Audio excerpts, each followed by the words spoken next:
నా పేరు జ్యోతి, పిలుమనగర్ నుంచి వచ్చాను. నాకు నలుగురు పాపలు. ఏమో పెద్ద ఆమె. పోయినసారి ఒక 5 నెలల క్రితం ఇట్లే సాక్ష్యం చెప్పాను మా చిన్న పాపకు కూడా. ఏంటంటే ఈమెకి 9 సంవత్సరాలు తర్వాత గర్భవరం రాలేదు.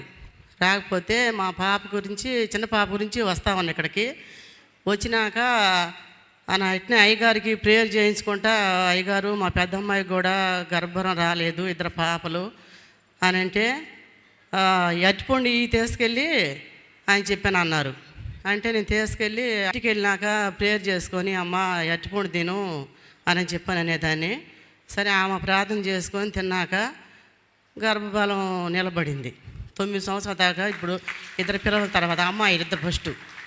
అయితే నాకు 9 అమ్మాయిలు. నాకు చాలు వచ్చిందని చెప్పని అన్నారు, కానీ నేనైతే సరే నాకు మనవాళ్ళు పుట్టరేమోలే అనుకున్నాను. అయితే ఇక్కడికి వచ్చినాక అయ్యగారు ఏమన్నారంటే ఈమెకి గర్భం నిలబడినాక తీసుకొచ్చాను. తీసుకొస్తే మగాడిని తీసుకొస్తావు, కుమారుడు ఇస్తాడు దేవుడు అని అన్నారు. అన్నాక సరే అని చెప్పని ఆ నమ్మకం మీదే ప్రతి వారం 7 వారాలు అయిపోయినాయి. అయిపోయినాక మళ్ళీ ఏమైందంటే హాస్పిటల్లో చూపించుకున్నాక 8 నెలలు వచ్చినాక నీళ్ళు లేవన్నారు.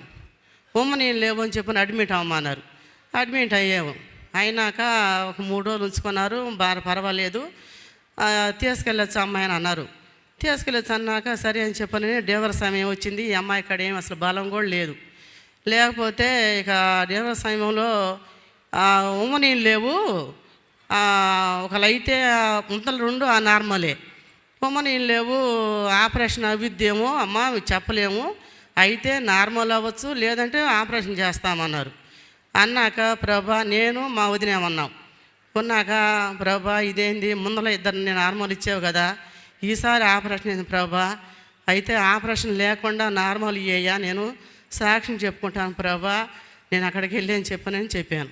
అయితే దేవుని కార్యము నేను ప్రార్థన చేసి మన నూనె తీసుకెళ్ళి ఇక్కడ అమ్మాయికి రాశాను. రాసినాక 10 నిమిషాలకే నార్మల్ డెలివరీ అయిపోయింది. నార్మల్ డెలివరీ అయిపోయినాక నేనైతే అప్పుడు కూడా నాకేంటంటే ఒక డౌట్ ఉందన్నమాట. ఇక్కడికి అయ్యగారు చెప్పాడు, కానీ నాకేంటంటే నాకు 9 అమ్మాయిలు కదా, ఒకరేమిటి ఒకరు ఇట్లా బాబు కోసం ఉంచుకుంటే 9 అమ్మాయిలు పుట్టారు, ఈ అమ్మాయికి కూడా అని చెప్పనని నేను బయట ఉన్నాక నాకు ఏడుపు వినపడింది. అన్నాక ఏ బాబా పాప అనుకుంటానే నేను ఏడ్చుకుంటానే బయట ఉన్నాను. ఉంటే తర్వాత డాక్టర్ గారు వచ్చారు. వచ్చినాక సారు పాప బాబా అని చెప్పనని అంటే బాబు పుట్టాడమ్మా అని అన్నారు. బాబు పుట్టాడన్నాక నాకైతే ప్రభా నువ్వు ఉన్నావయ్యా నా పట్ల అని చెప్పని అసలు అక్కడే కూర్చొని ప్రార్థన చేసుకొని ఏడ్చుకున్నాను. నేను ఏడ్చుకున్నాక ప్రభా నాకు కానీ నా బిడ్డకి బాబునిస్తే 10,000 రూపాయలు కానుక వేస్తాను అయ్యా అని చెప్పానని, నేను అన్నం ప్రసన్న కూడా ఇక్కడ అయ్యగారితోనే చేయించుకుంటానని చెప్పానని ఒప్పుకున్నాను. అయితే బాబుకి 6 నెలలు వచ్చింది. దేవుడు దీవించను గాక.